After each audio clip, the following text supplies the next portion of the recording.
You're listening to a download from the outdoorstation.co.uk. Number 451. Hello and welcome back to the Outdoors Station on this wet, miserable February day. Unfortunately, I've got to start with an apology. The delay from getting this podcast out from the last one has now been almost 5 weeks. And you can probably hear it in my voice that I'm struggling to say anything without coughing or spluttering, because I too, like most of the UK by the sound of it, have come down with this ridiculous 5-week flu bug, and I'm in the 5th week now. And it's almost gone, but if I'm not careful, I start a coughing fit and I can't stop. So that's my excuse for not releasing anything in the last few weeks, and I do apologise. And the interviews that I had lined up, I had to cancel, unfortunately, for obvious reasons. However, I have spent some of the time in negotiation with some new interviewees, one of which is Keith Foskett, regarding his forthcoming book, High and Low. I'm really looking forward to speaking once again with Keith and finding out more about the book. And I know the gist of the story is following his highs and lows, both physically and emotionally, as he walks around Scotland, starting on the Cape Wrath Trail. So to remind myself of what the Cape Wrath Trail was like, I actually dug out of the archives the 5-part series that I recorded back, would you believe, in 2008, where I took to the Cape Wrath Trail with Lee Wells. I joined him at Ullapool and we made our way up to Cape Wrath. And I actually really enjoyed listening to them again, but it's hard to believe it was 10 years ago. 10 years ago in May this year. Ironically, what's happening this year is that Rose and I are aiming to do the Sky Trail before she returns and I continue on the TGO, which is exactly what Lee was doing 10 years ago. He was doing the Cape Wrath Trail and then went on to the TGO Challenge. And I think he had an exceptionally good crossing from what I remember. Glorious weather, and of course he was as fit as a fiddle before he started, so he had a great time. So, coming back to the Cape Wrath Trail series, I thought I would re-release this 5-part series, and hopefully by the time we get to the end of it, I will have fully recovered and be back on form. I'm going to release them fairly swiftly, so only a few days gap between them, in the hope that you'll forgive me for the next podcast from the Outdoors Station. Now that it's 2018 and we are all older and wiser and more experienced with a lot of equipment, and equipment of course has developed and moved on. Fabrics have changed, designs have moved on. It's interesting to hear what we discuss during this series and actually make note of what has changed and what hasn't changed. So in this part 1, I mentioned the Go-Lite Shangri-La 3. Now that has Go-Lite ceased to exist 5 years ago, I think. And so there is a very similar design to the Shangri-La 3, which is now the Nigor Wiki Up 3. And so, of course, some of the comments I make refer to a tent which is no longer in production. Lee used the Gossamer Gear Mariposa Plus, which he refers to in this podcast. Now, Gossamer Gear is still going, and so is the Mariposa, and however, now it is made in aerobic fabric. And the product that Lee is referring to is made from ripstop nylon. I think it was their version 1 or version 2 of the very popular Mariposa. In fact, if you look on the website, you will see some pictures, I'm sure, over the next 5-part series where you actually see him wearing his rucksack. And I know that I think he had best part of 10 years use out of it. And he was always really, really pleased with the rucksack. And certainly, as you'll hear him explain, it saved him almost 2 kilos on his previous rucksack, which was incredible. The other item that I mentioned in part 1 is the Paramo Velez smock, which I purchased literally on the first day just to test it out because I'd not used Paramo before.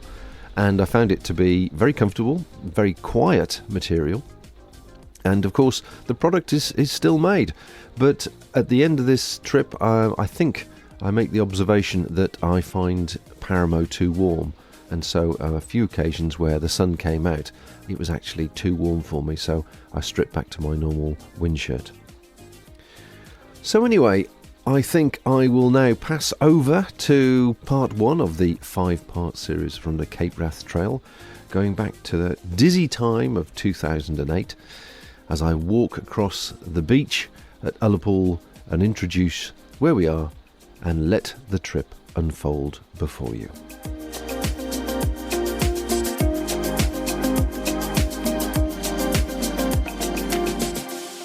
You're listening to theoutdoorstation.co.uk.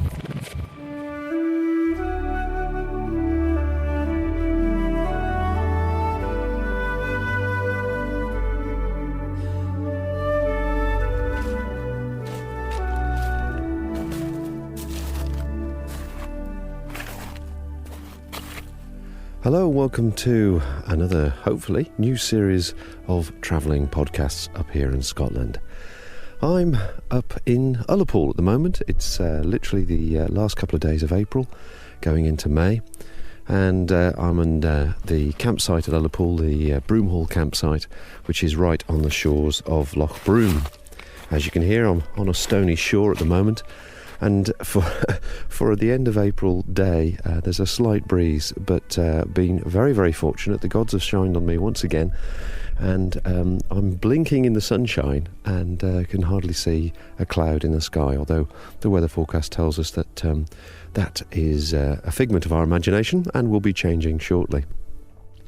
So what am I doing? Well, I'm doing part of the Cape Wrath Trail with Lee Wells, a buddy of mine, which regular listeners will know. I made friends with initially several years ago in the TGO Challenge, and we've kept in contact ever since, trying to do a bit of a walk each year. And Lee's going on to do the TGO Challenge after this walk. And it's a bit of a warm-up for him, also extending his holiday break, and also enables me to get away from the office for a few days, about a week I think I'm planning to be away, and enjoy Scotland at its best, which is, if the weather keeps like this, will be absolutely fabulous. Glorious weather if we can. I'm expecting a bit of rain and obviously a bit cool, but if it keeps like this, we'll be more than happy. So from Ullapool we're heading due east, past Loch Achel, if I've got that name correct for the Scots listeners, up Glen Achel to, let's have a look, Darg Bridge, by the woods there, and we're camping tonight, all being well, by the side of the river, where the confluence joins there between the two of the rivers coming down.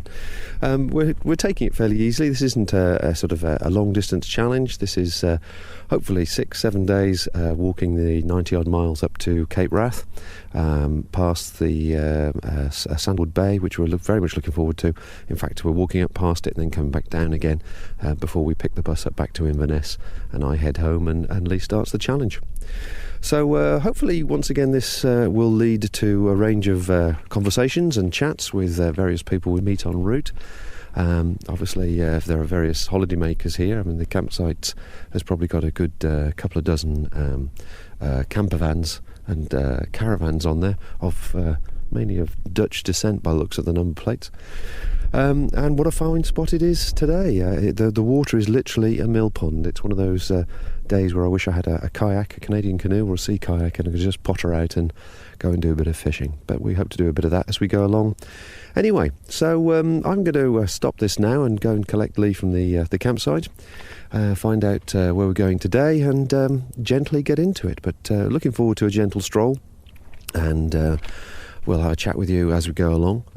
As always, I'm trying out new bits of equipment, or equipment that's just been released, such as the Go Light Shangri-La 3, which is my tent of choice this time. And I've got the new Go Light Adrenaline 20 sleeping bag as my sleeping system.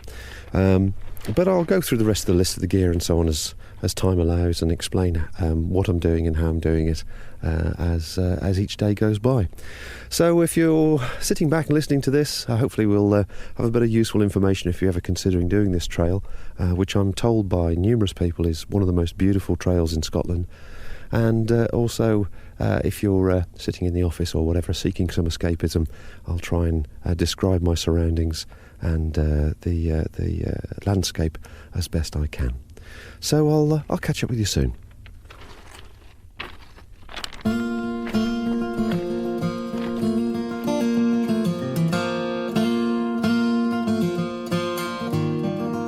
On the 13th of June 1788, the good ship Gilmorton sailed into Loch Broom with 55 passengers, 1 blacksmith, 1 cooper, 1 fish curer, 1 heckler, 2 joiners, 7 masons, 1 net maker, 1 slater and their families. These artisans were to build streets, houses and shops, the nucleus of a new village. Problems developed with the foundations of the pier in 1790, but rescue was at hand. Engineer Thomas Telford, no less, was appointed surveyor of buildings and became responsible for much of Ullapool's grid layout and architecture. In 1880, Ullapool fell on evil times with a rapid decline in the herring industry. The local economy faced virtual collapse. Only the budding tourist industry, with visitors travelling by coach from Strathpeffer on the east coast and by steamer from Glasgow, provided the village with hope for the future. Nowadays, Ullapool thrives on a combination of fishing, lobsters and prawns, servicing the ferry to Stornoway on the Outer Hebrides, and tourism. It has boat cruises, a pipe band, a leisure centre, a swimming pool, a wildlife hospital, an angling club, sites of archaeological interest, including a prehistoric settlement, a museum with visitor centre and tourist information centre. It also has a clock, some Klondikers and a community radio station. Fishing has played an important role in the economy of the village for 200 years, but with alternating periods of glut and dearth. When herring was plentiful, the industry prospered. When herring failed, the industry fell into decline, and the villagers had to look elsewhere for an income. After World War II, fishing techniques improved through technological change and the increased size of boats. But again, the boom did not last. In the late 60s, the low-draft Scandinavian Klondikers appeared in Loch Broom, so called after the enormous influx of treasure hunters to the Klondike in 1896. The treasure this time was herring. They employed local men to freeze the fish caught by East Coast boats. The fish was then taken to ports around the world. Herring again declined in 1975, but news of the nutritional value of mackerel brought them to the fore. The Klondikers struck again. Loch Broom was filled with anything up to 70 Eastern Bloc factory ships. Sometimes Nigerian, Irish, French and even Japanese Klondikers also swelled the numbers of ships at anchor. Ullapool prospered again, busy by day and magical at night, with the dipping, bobbing masthead and working lights and their shimmering reflections. Today, the appearance of the floating factories is sporadic, and Ullapool's fishing fleet now numbers only about a dozen boats. If you visit Ullapool, we are sure that you will enjoy the experience. But all good things must come to an end. It is now time to depart, so pack your rucksack and stride out ever northwards. The Cape beckons you.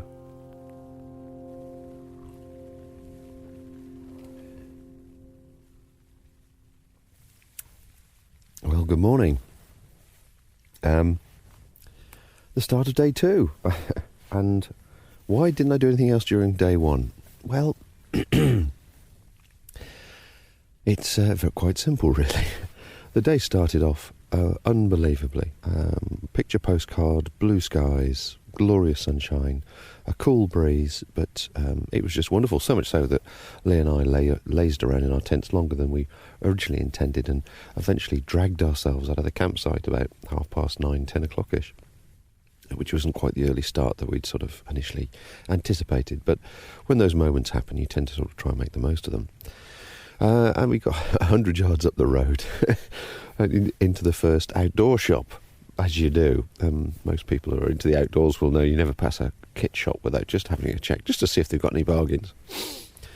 And sure enough, they'd got something that I'd been curious about trying for this trip and never got round to buying because I didn't have anyone that stocked it near me, and that was some Paramo, a Paramo Valise smock.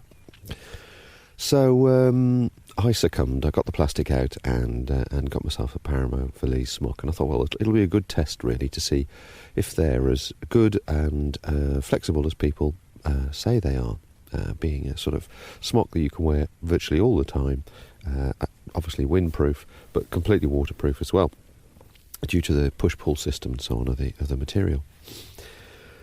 So, with my new purchase, we headed out of town, and we started to get up to Lockdampf, heading east.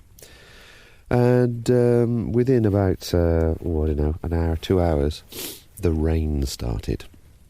And it was, for people in Scotland who have been, they'll know, it's that in your face, with the wind, continual, doesn't let up, just a steady, starts as a steady drizzle, and then just gets into a steady pour of rain. And that pretty well kept up for the rest of the day. We did, when we finally got to our camping spot, once we passed the bothy, we kept going for a bit more, past another lock. We come down to a confluence now of the rivers. And Lee clocked it that we did 27 kilometres yesterday. And I must admit, I hadn't realised I hadn't been out and done any great distances for a while, because when we eventually got here, I was shattered. Absolutely shattered. So I was really, really grateful for put the tent up, get the food on, crawl into my sleeping bag, and enjoy a meal and just slowly get myself together. But I'm sure you're asking, how did the smock turn out?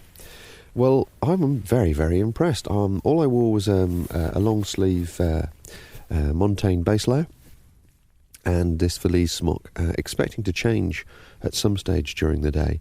But I didn't need to. It kept me beautifully insulated in the sense that I was warm without being sweaty. And it certainly did bead the water. The water came pouring down from every area of the sky, and there wasn't the slightest bit of problems. In fact, Lee was quite envious of my newfound purchase, because he was forever sort of stopping and starting and pulling hoods up and so on with his normal waterproofs. So day one, the Valise smock passed the test, and it's a very comfortable, very quiet material. So any more comments on that, I shall bring it forward. But certainly very, very impressed, and certainly glad I bought it. I've already got the waterproofs and stuff with me, but I wanted to try something a bit different if I could, just to talk about on this trip. Now, getting to the camping area was pretty hard. Lee and I again were talking that, excuse me, I was more coffee.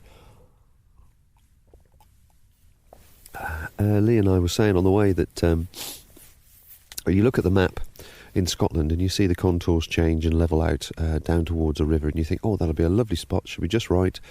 We'll see the morning sun or the evening sun, whatever it might be. But chances are when you get there, it's boggy, or if it's not boggy, it's very tussocky, or it's full of stones and rocks that have been brought down over the years, down the stream and so on, and spread around the area. And it's very, very hard to find a nice, level-ish, short grass area, which is big enough for a couple of tents in such a large area. But we managed to find a spot. We had to do a few extra miles to do it, because the initial places at the end of the lochs there we thought would be ideal certainly weren't. And we also would read somewhere that if you didn't cross that river, if it was in spate during the night, then you might have a difficulty crossing it. So we carried on, and as I say, camped now by the confluence. Now, the Shangri-La, which I'm using, is copious. It's a huge amount of space for one person. And just to let you know what I've done a slight bit of adaptation on it. It comes with the standard 6 pegs. Well, I've got rid of those and changed them for titanium pegs, which are much easier on the hands to put in and also grip better. And that's one thing. Then there are 6 other little loops around the panels, which are there for adaptation, I guess. So I've put a short piece of shock cord through each one, and I've added another 6 of the titanium thin pegs, the main ones being the titanium V pegs I exchanged. So these ones are the 6 thin pegs, or 5 rather, and the spare peg is for holding the door open. Now the door, thankfully, has been altered from the hex, and they've got an additional adjustable tab on the door, which means now that you can actually open the door as far as you like, put the tab over the top of a spike of an inverted pole, or a couple of poles, and then with a bit of a bit of guy cord, a Dyneema in my case, a 1.5mm Dyneema, you can peg it out, and you get yourself a nice big windbreak, as well as protection for the door area, to do some cooking under. And talking of which, the other bit of adaptation I've done is... I must mention this. I spoke to somebody the other day. The new poles on the Shangri-La are different from the old ones. I don't really like them. I must admit they've got this sprung-loaded popper that goes up in sections of about a couple of inch each section. And naturally, it's very, very difficult to, in a wind and the rain, like it was last night, you can't be bothered with faffing about with trying to get it into the particular section, but you have to for the pole to obviously stay clicked in place and erect. And I was speaking to somebody before I came away who was saying that they were having a problem during the winter period of the pole sinking into the ground, which is understandable because you put the pole up, you pull down the tension, the wind and rain batters the tent during the night, and sure enough the pole will sink into the ground a bit, which of course then in turn makes the sides flappy. And I suggested just very, very quickly, because I used to ride a motorbike side stand support. These are little, usually round or slightly oblong plastic hard discs, which have a cup on one side where the motorbike side stand sits in, and on the base is usually indentations, a rough area, so the bike doesn't sink into warm tarmac. So I happened to mention this to this person I was chatting to, and I forgot to get one myself before I came away. And while we were at the campsite, I said to the warden there, I said, "Is there a bike shop in town?" And I explained what I was after, and he said, "Oh, interesting. You should say that. I've got a handful of these. People keep leaving them from the campsite." So lo and behold, I got myself a side stand protector, or whatever you want to call it, plate, I think they're called. And put it underneath the pole. Fantastic. The pole hasn't sunk last night at all. It did the previous night, but this night's fantastic. So that's a good bit of advice for people. Only a couple of quid, I think, from a motorbike shop. The other bit of adaptation I've done, the night before I came away, I took my scissors and sewing machine to the ground sheet. I've got a full-sized ground sheet in here, the proper one that goes with the Shangri-La. And if you like, I cut a line from where the door zip goes down to about a foot away from the centre pole. I'm looking at it at the moment, I'm trying to find the words to describe it. Down to the centre pole, and I've bound it. That's put a little binding around the edge of the cut to make sure it doesn't fray and fall apart and so on. And what this means is the ground sheet can be a full ground sheet. In other words, the cut edge can go up to the corner. I put a tab on it as well so it all ties together. But when you want to do some cooking, or when you want to come in and out of the tent in conditions like you can hear now, rain, you can actually pull this little wedge of cheese, if you like, shape away from the doorway, and you've got the grass area that you can cook on and obviously put your burner on and so on. As well as get in and out of the tent without bringing mud into the ground sheet, which is one of the biggest complaints about any sort of pyramid tent, really. If the ground sheet is complete and goes right to the doorway, every time you come in and go out, you're forever bringing in mud. So I've done that, and it's proved to be a fantastic success. It's just great. You just the other night, not last night, but the night before, when I first met up with Lee, we were both sitting in the tent doorway, as it were, pulled back the floor, cooked on the floor a bit, and did a brew while we were chatting, staring out at the sunshine. It was wonderful. And then pushed it back when I went to sleep. And the same last night as well. I just couldn't be bothered moving. I didn't have the energy, so I just managed to roll over, do what I had to do, and then push the ground sheet back. So if anyone is any good with a sewing machine and has confidence to cut up a Shangri-La ground sheet, then I would thoroughly recommend that as a nice little addition to the normal working system. So that's my little bit of advantage. I'll talk about some other bits and bobs of kit in a while. but I think I've probably done enough at the moment. So, as you can hear, the wind's picking up again. A bit more of the Scottish mist is hitting the outside of the tent. I understand from Lee we're going past a hotel or possibly a little village this morning. So we might stop for a brew or a cup of coffee or a beer or whatever, depending what time we go past there. And once we get settled up and packed up, I'm going to ask Lee exactly where we're going today. And that pretty well wrapped up yesterday, and we're now looking forward to starting the day today. And it's 8:30, so we're both slowly coming to and enjoying our coffee. So I'll speak to you later.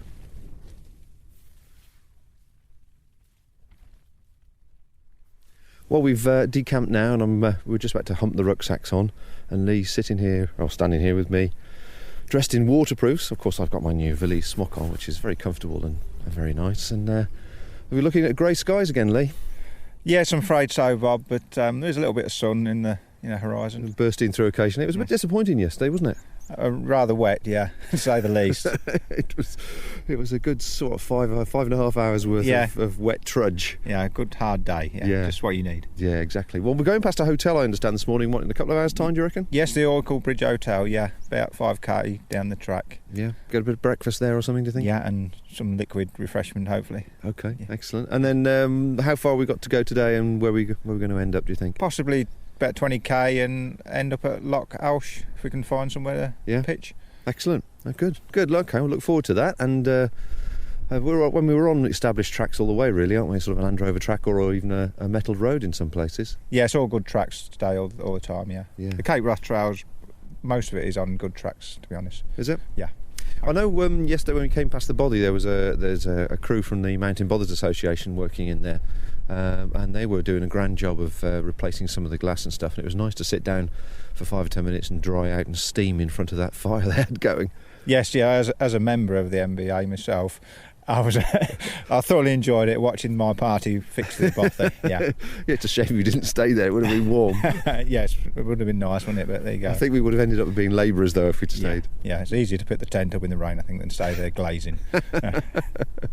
Brilliant. And how are you pleased? You got your new pack now. It's the first time I've seen you use it. You pleased with that? Very pleased. Yeah, it's one of the most comfortable packs I've worn. Which one is it now? It's a Gossamer Gear Mariposa Plus. Yeah, and see, that was the one that Colin was using last year. Yes, wasn't it? Colin using it last year. Yes, but without the hip belt, he didn't. But I'm fully loaded with the hip belt and the sponge in the pads, and it works very well. Oh, good.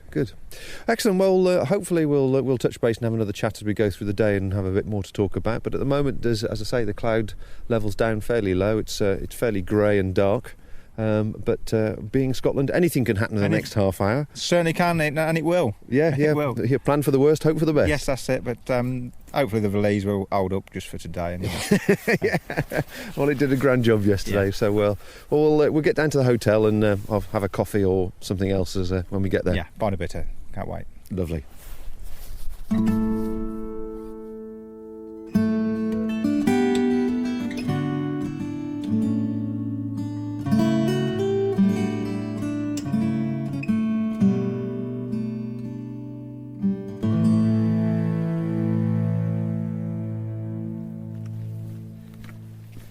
Well, after a couple of hours we made it down to the Oracle Bridge Hotel, which was, very nice but very quiet. There's only us there, but we had a swift half and a couple of bacon sandwiches to fortify us for the day.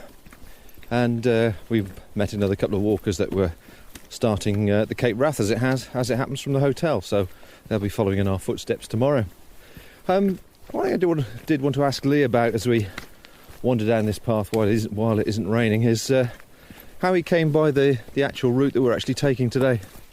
I came across a book called the Cape Wrath Trail, Cicerone Press. Cicerone Press, is it? Cicerone Press, yeah. Just I think found it in a bookshelf, and it just really appealed to me. Because I'm entirely in your hands on this trail, where we're starting and stopping and the route we're taking. So how would you describe it? How does it come across? Is it a fairly remote trail or is it fairly sociable? Fairly remote, I think. I don't think we'll be coming across too many walkers, but I think there's, as the landlady of the hotel said, she gets 1 or 2 walkers in every week doing the trail. So it's not a West Island way, but not quite so sociable as that. But there is people doing it out there, yes. So it sounds like the green pound is made its way to this part of the world, the same as everywhere else. It was also quite interesting with the current topic at the moment of the fuel or potential fuel crisis, certainly fuel increases, just how much impact it makes into rural communities this far away from the mainland fuel supplies. Oh, that's right. And as the landlady said, she's probably a little bit worried about it. Yeah. She was certainly implying that the fishermen would. I think they've got a coach load or a batch of fishermen at the moment. She was saying, but they were certainly quite concerned that it's been a slow start this season. Yes, that's right. Because people rely heavily on obviously the cars to reach one point to the next. So much distance in between. Yeah. Well, the coaches and so on. So Lee, you've really done quite a few of the glens and the walks in Scotland, and you sort of only really taken to it over the last 5-10 years? Yes, but probably about 11, 12 years, yeah. And so what did you first do? How did you first get into it? I think my first taste of Scotland was a family holiday when I walked up Ben Nevis on the last day when the cloud lifted and met two chaps that had walked the West Island Way, and chatting to them about it, and it sort of conjured up all things in my imagination. And the following year I did the West Island Way. And you did that on your own? Did that on my own, yes. Yeah. And so what sort of gear, what sort of things were you using first time you did that? How many years ago now? 11 years ago. 11 years, right. Heavy, I suppose, is the answer. Carry-more rucksack, a synthetic sleeping bag, and heavy waterproofs. But they got me through. Yeah. Yeah. Was it tough going? Do you look back at it and think it was actually much harder going than you expected? It was actually. It was harder than I expected it would be. Yes, it was. But I did actually pull a muscle in my leg on the last 10 miles, but I hobbled in. Excellent. Over the last few years, you sort of, obviously, as the lightweight ethos has been upon us and being promoted, you've taken that on board, but you've slowly worked through a whole range of equipment to the gear that you're currently carrying now before you actually take the same equipment on the TGO Challenge. And have you found it a natural progression and fairly easy? Has it been a sort of a change of mindset more than actually spending lots of money? Yeah, I think both are equal, really, spending money and the mindset. I suppose it's my hobby as well. I love gear. It's part of my hobby, and I don't mind spending a bit of cash there, but I enjoy looking at new stuff and taking on board this lightweight philosophy. Yeah. What's been your biggest jump, do you think? It's got to be this Gossamer Gear rucksack that I'm carrying now. It's 2 kilos probably lighter than my Jaguar. You did 10 to 11 years ago? Yes, I did 11. Yeah, in between I had the Osprey Ether that I stripped down to 1.8, which was lovely, comfortable, roomy sack. But so is this though. So I've saved a kilo there with no loss of comfort. I mean, and I've been walking with you now for 4 years or so, and I think when I first met you, you had quite a thick winter sleeping bag, which has obviously kept you warm because I know you're a cold sleeper. But you've changed that quite now, haven't you? Yes, I used to bring the Mount Equipment Snowline, which was it was about 1.5 or something like that, which was really comfortable, but obviously took a lot of room in a rucksack. So this year I've gone for a Marmot Helium, which is only 800, and equipped with my Cocoon insulated trousers and my down jacket. I think we'll cope with any cold weather that Scotland's going to chuck at me this month. So you've obviously got 2 uses out of the gear now. You've actually down-rated the sleeping bag, but your sort of tent gear has been a lot more comfortable and more insulated, and you just stay wearing the same clothes as you get into the sleeping bag. That's right, yeah, and I think that's the lightweight philosophy, is trying to dual use for as much equipment as possible. I see we're coming to a herd of Highland coos right in front of us, so we'll have to wander through those.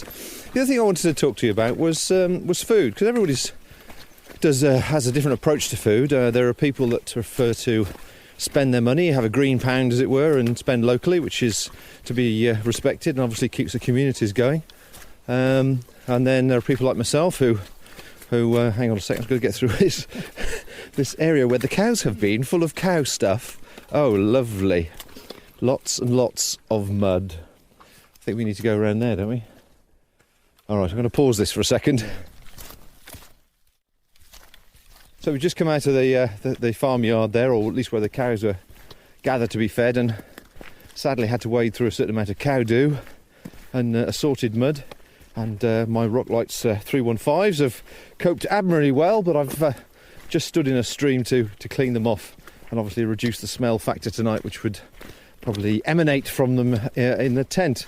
Now, before we got to the cows there, we were talking about food and the fact that we're the sort of people that we cook and dry our own meals.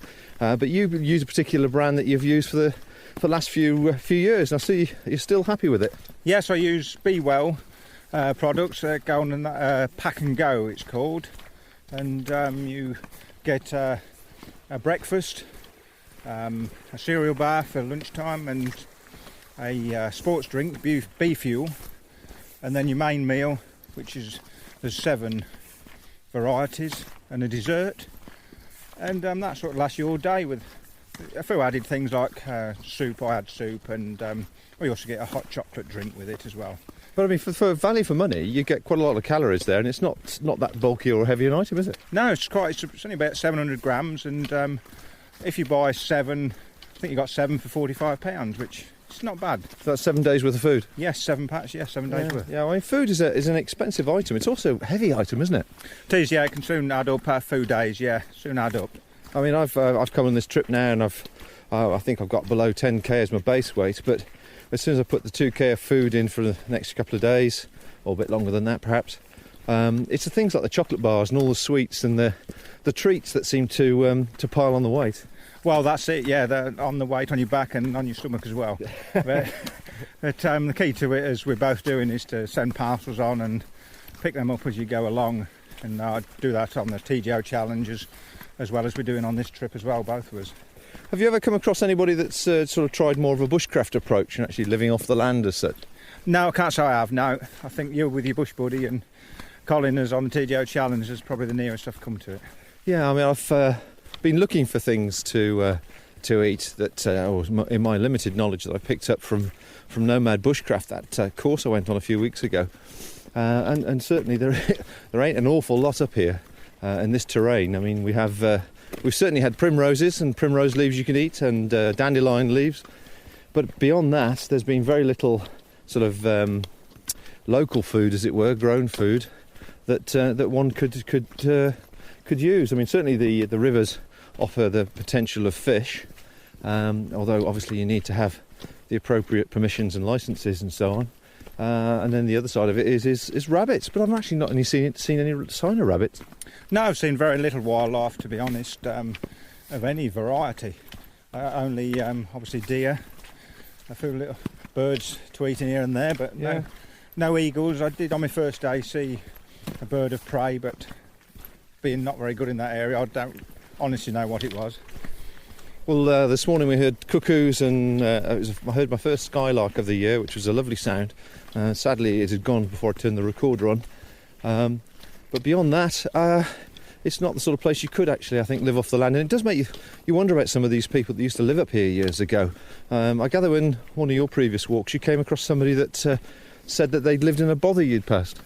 Yes, I was walking near Carraw Station, and I met an elderly chap walking towards me and stopped and asked where I'd been, and I said I'd just camped in the glen, and said not in the bothy, and I said no, not in the bothy. He said because I used to live in that bothy 25 years ago when I was a shepherd and gamekeeper for the estate, and I thought it was quite fascinating.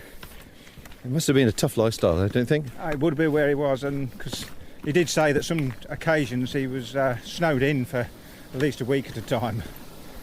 Remarkable. Well, as you can hear, we're crossing over a stream. The route that we're walking on would appear to be pretty well so far, sort of Land Rover tracks of different varieties of quality, so you can certainly get a good pace on. This is quite a well covered track. Weather once again is changeable. We've got black clouds behind us and sort of blue sky, a little bit of blue sky ahead of us, so we're hoping that the weather will hold tonight before we find our camping spot. We have been told by numerous people, in fact a couple of people we met in the hotel there were doing the trail, they were Scots folk, and they were sort of telling us a bit more about what to expect in the area, and it sounds like it's going to be a fairly unique landscape that we're going to be going through. Yes, definitely. Yeah, I think it's a very, very changeable landscape, and I've not been this far north myself, and sort of really looking forward to the change, the changeable mountains and all the scenery it has to offer. Excellent. Well, let's keep our fingers crossed the weather holds. Anyway, we'll draw a line under it now, and we'll come back and have a bit more of a chat later on.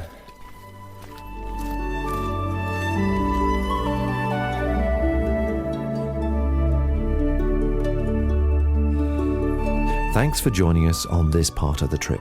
Excerpts were read from the Cicerone Guide North to the Cape, which is available from cicerone.co.uk.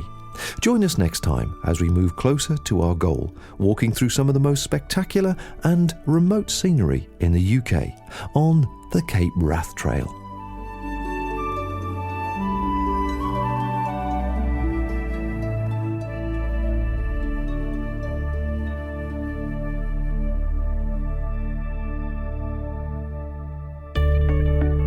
This independent programme has been brought to you by theoutdoorstation.co.uk.